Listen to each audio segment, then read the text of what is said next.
మాతృ గర్భ గ గర్భ గర్భములో బాలునికి నీ అభ్యాసమునకు నీ ఎట్టి రూపంలో అవగాహన జ్ఞానములు కలిగించున్నదో నిర్ణయించడానికి మీకు శ్రోతలకు తెలియచేయడానికి మీకు వాళ్ళని ఎట్టి మీద ప్రభావం చూపిస్తున్నదో ఆ ప్రభావాన్ని మీకు తెలియచేయపరచాలనే ఉద్దేశంతో మీకు తెలియజేస్తున్నాను.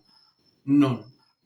ఆ గర్భంలో ఉన్న శిశువు మా తల్లి యొక్క దినచర్యలను అవగాహన చేసుకొని దాన్ని ఏది ఆచరించుచుండునో తన యొక్క యొక్క విద్యాభ్యాసంలోను బయట నుండి జరిగిన అన్ని కూడా అంటే వినికిడి జ్ఞానములో మాతృ గర్భములో జ్ఞానంలో వినికిడి ద్వారా జ్ఞానములను రూపొందించుకొని ఈ పృథ్వీ మీద జరిగిన సంఘటనలు అన్నీ కూడా వినికిడి ధోరణిలో మాత్ర గర్భముల నుండి జ్ఞానాన్ని ప్రయోజనానికి విషయానికి ఇంకా దోహదకాయంగా ఉండును. తల్లి ఇట్టి కర్మములను ఆచరించును ఆ ప్రభావం అంతయును లోపల గర్భంలో ఉన్న శిశువు పడి ఆ ప్రభావంతోని తన యొక్క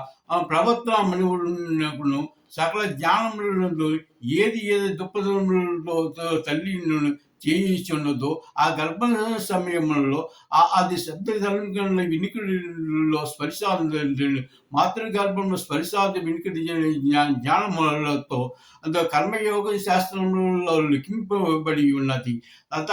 అట్టి జ్ఞానములను పొందిన వాళ్ళలో వీరాభిమన్యుడు పద్మవ్యూహం నుండి గర్భముల నుండి విద్యాభ్యాసములను నన్ను గ్రహించినాడు. అందుచేతని ఈ గర్భంలో ఉన్న స్త్రీ మూర్తిని తన దినచర్యను సత్యవర్తనలతోను కర్మములు యోచనలుగా చేసిన ఆ కర్మ ప్రభావం కూడా గర్భంలో ఉన్న శిశువులపైన కూడా జ్ఞానదేవునికి విద్యాభ్యాసం హర్గను యోగదాగ ఫలితములుగా సిద్ధించిన కర్మయోగ శాస్త్రంలో లిఖింపబడి ఉన్నది.